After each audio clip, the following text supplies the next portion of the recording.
नमस्कार, मी सायली मराठे. आवाज कोल्हापूरचा या न्यूज चॅनलवर आपल्या सर्वांचं स्वागत. आज मी भुदरगड किल्ल्यावर आलेले होते. भुदरगड किल्ल्याचं खास आकर्षण म्हणजे भुदरगड किल्ल्यावरच्या दुधी तलावामध्ये नव्यानंच बोटिंग सुरू झालेलं आहे. बोटिंगचा आम्ही आत्ताच आनंद घेऊन आलो. साधारण 7-7:30ची वेळ आहे आणि किल्ल्यावरून खाली गारगोटीकडे जात असताना इथे एक झाड आहे. कोणतं झाड माहिती नाही, पण ह्या झाडावर असंख्य काजवे दिसतात. तुम्ही बघा, थोडंसं कॅमेरामध्ये झूम ते हो करून. गारगोटीपासून अगदी जवळच आहे हे ठिकाण. खूप लांब जायची गरज नाही.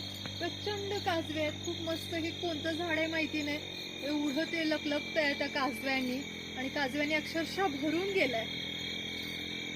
आता मी बघत होते, ह्या एकाच झाडावर अगदी असंख्य काजवे मला दिसत होते.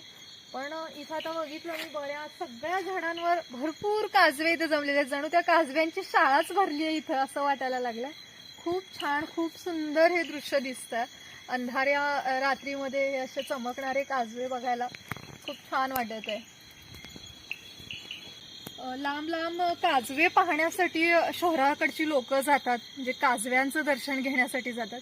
आणि गारगोटीपासून अगदी जवळच इथं आपल्याला भरपूर प्रमाणात काजवे बघायला मिळतात. खूप छान वाटतं. झाड हे असं अगदी आकाशात चांदण्या कशा चमचमतात त्या पद्धतीने हे चमकायला लागलं. खूप छान वाटतंय. हे बघा, हा काजवा आहे असा दिसतो.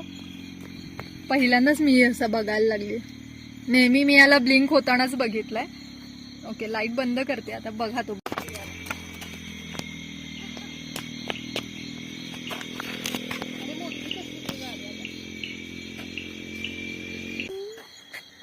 हे बघा, ब्लिंक होत करत करत तो फिरायला लागलाय.